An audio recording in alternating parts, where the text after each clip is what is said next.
Cabucel.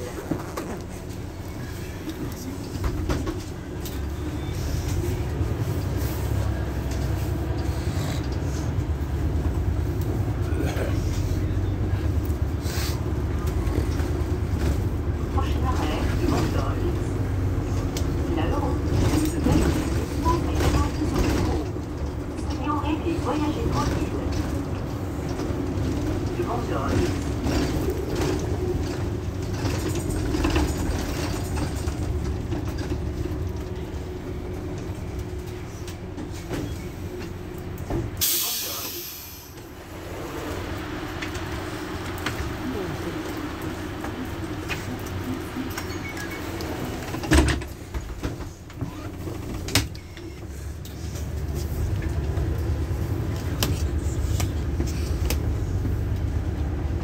Prochain arrêt, Méditerranée.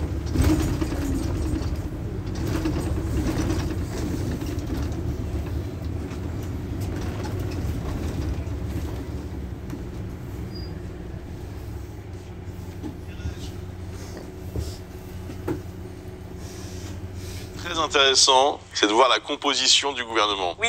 Parce qu'on aura certainement un indice supplémentaire de ce...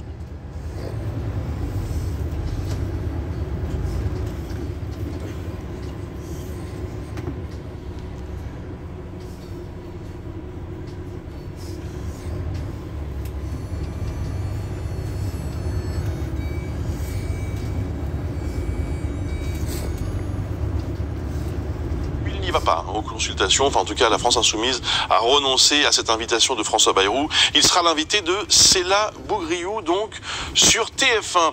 Une image dans l'actualité, le Paris Saint-Germain qui s'envole. Méditerranée.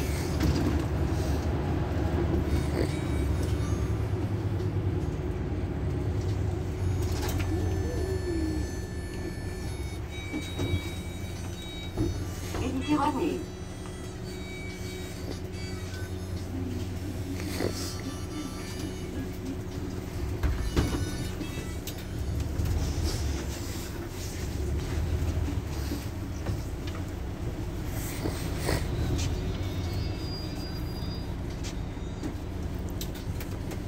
Prochain arrêt, Guillaume 15, 16.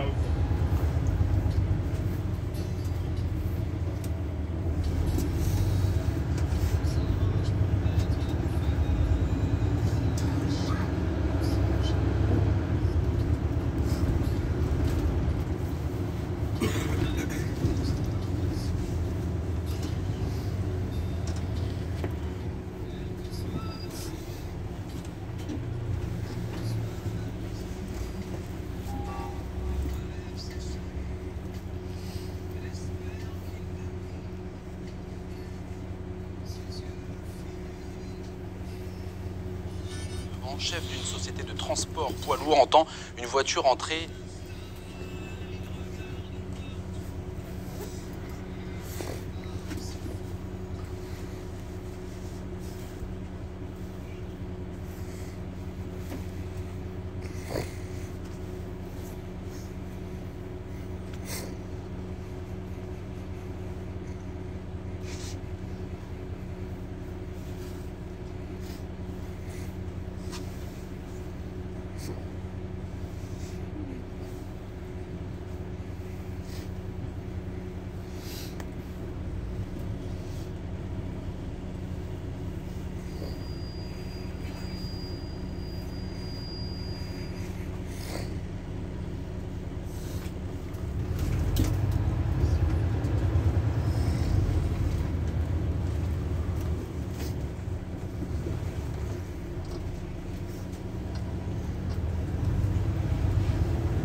étrangère.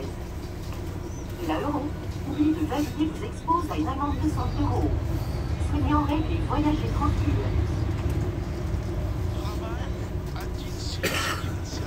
Bien sûr que je suis sérieuse, attendez. Le contrat de travail que vous signez est un excellent indicateur déjà du type de poste que vous vous apprêtez à accepter, de la complexité de la mission qu'on va vous confier. Et puis, ça en dit long évidemment sur l'entreprise, sur la structure que vous vous apprêtez à intégrer. Et puis, votre contrat de travail, ça fixe votre rémunération, les jours de congé, votre mutuelle. Bon, voilà, des choses qui sont quand même assez importantes. Et en ce qui concerne notre Premier ministre, je vois quand même, moi, un petit warning. Ah bon? Oui, tout à fait. Pourquoi? Parce qu'il n'a pas de contrat de travail. Il n'a pas signé de contrat de travail. Non, le Premier ministre est nommé, vous savez, il est nommé au journal officiel par décret. Donc, bon, évidemment, ça n'est pas un CDI. Ça, je pense que François Bayrou est tout à fait au courant. Ça s'approcherait peut-être d'un CDD. Je pense que ça aussi, il le sait bien. Précision, le Premier ministre ne peut pas être licencié. Et oui, il n'a pas de contrat de travail, il ne peut pas être licencié.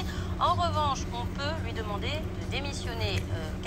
1991, souvenez-vous, Michel Rocard avait dit « J'ai été viré » après avoir déposé remis sa démission à François Mitterrand. Décision qu'il n'avait pas pu porter devant les prud'hommes. Non, parce qu'un Premier ministre ne peut pas non plus poursuivre son employeur, le président de la République. Le Conseil d'État a été très clair sur le sujet. Ce sont des décisions politiques qui sont prises pour gouverner. Il n'y a donc aucun recours possible. Bon, rassurez-moi, il touche un salaire. Non, il ne touche pas de salaire, il touche un traitement, monsieur. Oui, parce que, comme tous les ministres d'ailleurs, ils sont assimilés fonctionnaires. D'ailleurs, pas de négociation de salaire possible, c'est à prendre ou à laisser.